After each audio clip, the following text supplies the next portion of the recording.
నమస్తే welcome to metro ఉదయం. రంగారెడ్డి జిల్లా ఇబ్రహీంపట్నం నియోజకవర్గం అబ్దుల్లాపూర్ మెట్ మండలంలో శాండ్ బజార్ ప్రారంభించారు. ఈ ప్రారంభోత్సవానికి ముఖ్య అతిథులుగా ఇబ్రహీంపట్నం శాసన సభ్యులు మల్రెడ్డి రంగారెడ్డి అబ్దుల్లాపూర్ మెట్ మండలంలో శాండ్ బజార్ ను ప్రారంభించారు. ఈ సందర్భంగా ఆయన మాట్లాడుతూ పేద మధ్యతరగతి వర్గాలకు తక్కువ ధరకు మంచి నాణ్యత కలిగిన ఇసుక అందించాలనే లక్ష్యంతో ఈ బజార్ ను ఏర్పాటు చేసిన ముఖ్యమంత్రి రేవంత్ రెడ్డికి ప్రత్యేక ధన్యవాదాలు తెలిపారు. ఈ బజార్ ద్వారా ఇసుక లభ్యత మెరుగుపడి నిర్మాణ రంగానికి ఆర్థిక భారం తగ్గుతుందని ఎమ్మెల్యే మల్రెడ్డి రంగారెడ్డి పేర్కొన్నారు. కార్యక్రమంలో ఇసుక లారీ యజమానులు, స్థానిక ప్రజాప్రతినిధులు, అధికారులు పాల్గొన్నారు.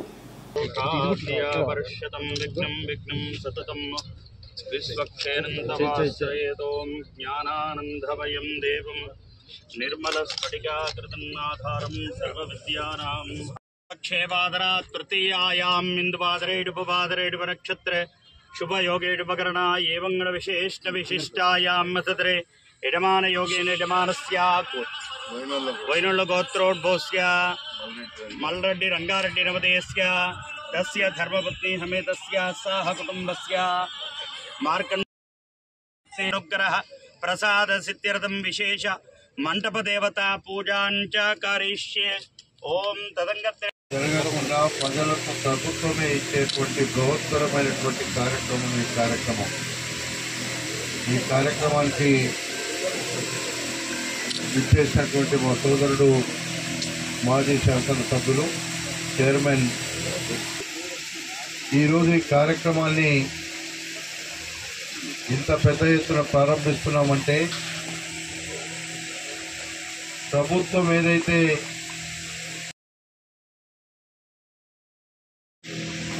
వ్యాపారం చేయడానికి ఇసుకను ఇవ్వాలి అనే ఉద్దేశంతో, లేకపోతే కొంతమంది దళారుల చేతిలో ఈ ఇసుక వ్యాపారం ఉంది.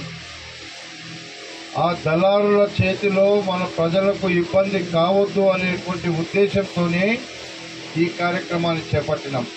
ఈ ప్రజలకు కావలసిన సరుకు దొరుకుతుంది, ప్రజలకు నాణ్యమైన ధరకు దొరుకుతుందని.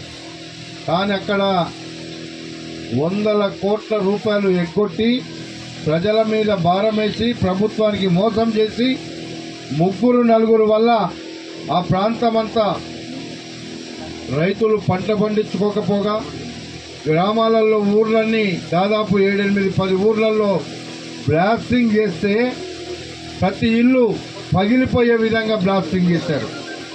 ఆ బ్లాస్టింగ్ ఎంత ఉండాలి?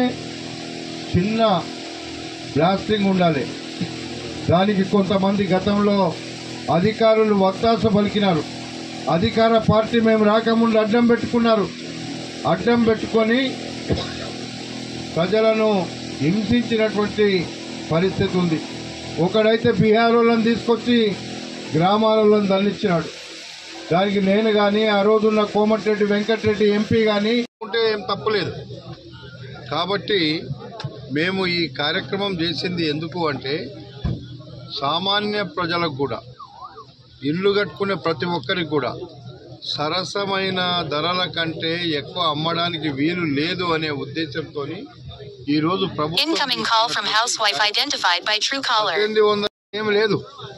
ఎవరన్నా 3,000, 2,500 అమ్ముతుంటే ఇక్కడ వచ్చి కొనమంటున్నాం. ఇది మా ఉద్దేశం. ఏదైతే ప్రజల వద్దకే మేము పాలన తీసుకెళ్తున్నామో ప్రజాపాలనలో భాగము ఇది. ప్రజలకు సరసమైన ధరకు ఇవ్వాలి కాబట్టి ఇక్కడ ఇసుక అమ్మేటువంటి కార్యక్రమాన్ని చేస్తున్నాము. అబ్దుల్లాపూర్ మెట్లో మనకు తెలుసు, బండరావిరాల్లో ఏ ఒక్క రూపాయి ప్రభుత్వానికి ఇవ్వకుండా వేలాది లారీలు అమ్ముకున్నారు ఇప్పటిదాకా. అందుకే ఈరోజు అవన్నిటిని కూడా మేము కట్టమంటున్నాం, పెనాల్టీ వేసి కట్టమంటున్నాం. మేము నిజంగానే వాళ్ళతోని మాట్లాడుకుంటే వీళ్ళ మీద పెనాల్టీలు పడవు, నెల నెల లంచం తీసుకుంటే మాకు అసలు మేము మాట్లాడకపోతుంటే మేము ప్రజల చేత, ప్రజల కోసం, ప్రజా సంక్షేమం కోసం ఎన్నుకోబడ్డ వాళ్ళం. వాళ్ళ ఆశయాలను, ఆకాంక్షలను నెరవేర్చాలని ప్రయత్నం చేసేవాళ్ళం. గాలి మాటలు మాట్లాడి ఎవడో గతంలో చేసిన తప్పులను మేము చెయ్యమంటే మేము చెయ్యం. మేము ప్రజలకు ఏది అవసరం ఉందో అదే చేస్తాం. నాకు ఈరోజు 15 సంవత్సరాలు నేను పోరాడిన, డస్ట్ వచ్చి లేకపోతే ఇండ్లు బ్లాస్టింగ్ చేస్తే ఇండ్లు పగిలిపోయి రైతుల పొలాలలో పడి నీళ్ళల్లో దుమ్ము, గాలిలో దుమ్ము, పూర్తిగా కలుషితమైనటువంటి ప్రాంతాన్ని ఈరోజు కొంత మట్టుకే మేము కంట్రోల్ చేయగలిగినాము. ఇప్పటికి కూడా రాత్రిలు దొంగతనంగా వేబిల్లు లేకుండా అమ్ముతున్నటువంటి 1-2 క్రషర్లు మాత్రమే ఉన్నాయి. ఇప్పుడు ఇంకా వాళ్ళను కూడా కంట్రోల్ చేస్తాం. అవసరమైతే యాక్షన్ తీసుకుంటాం, చట్టపరమైనటువంటి చర్యలు తీసుకుంటాం. అందులో మాకు సంబంధించి ఇక్కడికి వెళ్ళి పోవద్దని రోజు నేను చాలా గట్టిగా ఒక్కొక్క ట్రిప్ కూడా చట్టానికి వ్యతిరేకంగా పోవద్దని, అది గ్రీన్ ట్రిబ్యునల్లో ఉంది, ఆడ నడవడానికి వీలే లేదు. కానీ వాళ్ళు కొన్ని దొంగదారులు అడ్డదారులు పెట్టుకొని ఇంకా కూడా నడపడానికి ప్రయత్నం చేస్తున్నారు. అది ప్రజల కోసం మంచిది కాదు.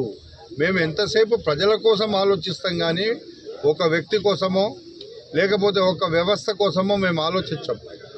మమ్మల్ని ప్రజలు ఎన్నుకొని మాకు న్యాయం చేయమన్నారు. ప్రజల న్యాయం కోసమే మేము పనిచేస్తున్నాం. అందుకే ఈరోజు బండరావిరాల్లో ఉన్న క్రషర్లన్నీ కూడా దాదాపుగా చాలా మట్టుకు వాళ్ళు తప్పు చేసి మేము నడపలేము అనే ఉద్దేశంలో కొంతమంది వచ్చినారు. కొంతమంది చట్టపరంగా మేము చేసుకుంటామంటున్నారు. అది అక్కడ ఉన్నటువంటి లీజులన్నీ క్యాన్సిల్ అయిపోయినాయి. గ్రీన్ ట్రిబ్యునల్ వాళ్ళకి చెప్పింది మీరు తప్పు చేస్తున్నారు, ఇక్కడ నడపడానికి వీలు లేదని. ఈ ప్రాంతంలో దాదాపు 1200 ఎకరాలు ఉంది.